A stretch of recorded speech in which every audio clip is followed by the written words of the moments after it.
ఇసుక శ్రీశైలంలో ఫారెస్ట్ సిబ్బందిపై దాడి కేసు మరింత స్పీడప్ అయింది.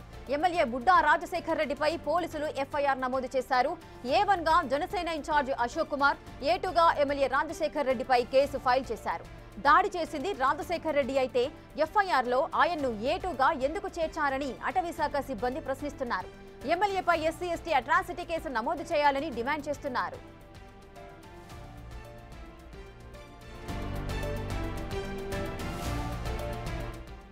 ఇక ఈ ఇష్యూ ఎమ్మెల్యే వర్సెస్ అటవీశాఖ అధికారులుగా ఎపిసోడ్ మారింది. మరోవైపు తమ ఎమ్మెల్యేపై కుట్ర పన్నుతున్నారంటూ కొందరు కూటమి నేతలు ఆరోపిస్తున్నారు. ఫారెస్ట్ అధికారులు చేసే అన్యాయాలను ప్రశ్నించినందుకే ఎమ్మెల్యే ప్రభుత్వంపై దుష్ప్రచారం అంటున్నారు. ఫారెస్ట్ అధికారులు చేసే అవినీతి ఆధారాలు తమ దగ్గరున్నాయని చెబుతున్నారు. వాటిని సీఎం, డిప్యూటీ సీఎం దృష్టికి తీసుకెళ్తామని వెల్లడించారు.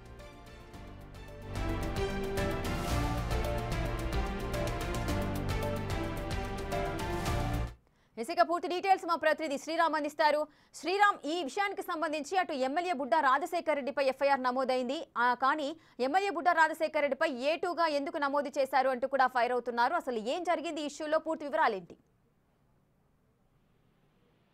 నంద్యాల జిల్లా శ్రీశైలం ఎమ్మెల్యే బుడ్డా రాజశేఖర్ రెడ్డి 19వ తేదీ రాత్రి ఏదైతే అటవీ సిబ్బందిపై దాడికి పాల్పడిన ఘటన ఇప్పటికే సోషల్ మీడియాలో వైరల్ గా మారిన విషయం మనకి అందరికి తెలిసిందే. అయితే శిఖర సమీపంలో ఏదైతే ఫారెస్ట్ చెక్ పోస్ట్ ఉందో అక్కడి నుండి అర్ధరాత్రి 9:30 సమయంలో క్లోజ్ చేస్తారు. ఆ సమయం తర్వాత అటవీ జంతువులకు అవి రోడ్ల మీద సంచరించే అవకాశం ఉంటుంది. అందుకే ఆ యొక్క టోల్ సిబ్బంది ఇటు శిఖరం సమీపంలో శ్రీశైలం నుండి దూరణాలకు వెళ్లకుండా అక్కడే స్టాప్ చేసేటటువంటి సిచ్యువేషన్. అయితే ఆ రోజు రాత్రి ఏదైతే బుడ్డా రాజశేఖర్ రెడ్డి వెళ్లే సమయంలో అటవీ సంబంధిత అధికారులపై దాడి చేసినటువంటి దృశ్యాలు ఏవైతే ఉన్నాయో అవి సోషల్ మీడియాలో వైరల్ గా మారాయి. దీనికి సంబంధించి ఇప్పటికే ఇటు ఏపీ సీఎం చంద్రబాబు కావచ్చు, డిప్యూటీ సీఎం పవన్ కళ్యాణ్ కూడా ఈ యొక్క ఘటనకు సంబంధించి ఎమ్మెల్యే తీరుపై ఫైర్ అయినటువంటి పరిస్థితి. ఇలాంటి సమయంలో ఇటు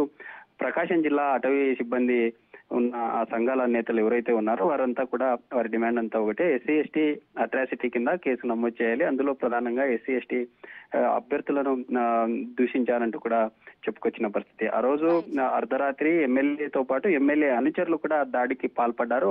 ప్రైవేట్ గెస్ట్ హౌస్ లో ఈ దాడికి పాల్పడ్డారంటూ కూడా బహిరంగంగా మీడియా ముఖంగా కూడా మీడియా సమావేశం నిర్వహించినటువంటి పరిస్థితి. అయితే ఈ ఘటన జరిగి 2 రోజులు అవుతుంది.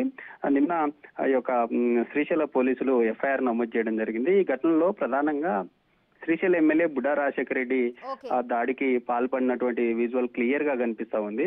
అయితే ఇందులో ప్రధానంగా ఓ ట్విస్ట్ ఏంటంటే శ్రీశైల పోలీసులు నమోదు చేసిన ఎఫ్ఐఆర్ లో జనసేన ఇన్ఛార్జ్ గా ఉన్న అశోక్ రౌత్ను A1 గా చేర్చడం, బుడ్డా రాజశేఖర్ రెడ్డిని A2 గా చేర్చడం.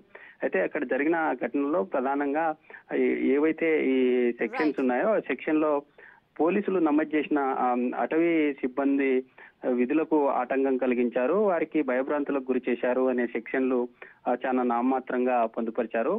అటవీ సిబ్బంది క్లియర్ గా అందులో SC/ST సంబంధిత కులాన్ని కూడా దూషించారు. అందులో ప్రధానంగా SC/ST కేసును నమోదు చేయాలంటూ కూడా యొక్క ప్రెస్ మీట్ లో మాట్లాడిన పరిస్థితి. ఈ ఘటనకు సంబంధించి ఇటు ఏపీ సీఎం చంద్రబాబుతో పాటు డిప్యూటీ సీఎం పవన్ కళ్యాణ్ కూడా ఫైర్ అయిన అనంతరం ఈ ఘటన ముందుకెళ్తున్నటువంటి పరిస్థితి. ఈ ఘటనకు సంబంధించి బుడ్డా రాజశేఖర్ రెడ్డి కూడా థాంక్స్ ఫర్ ది డీటెయిల్స్. ఇక శ్రీశైలంలో ఫారెస్ట్ సిబ్బందిపై దాడి కేసు అయితే స్పీడప్ అయింది.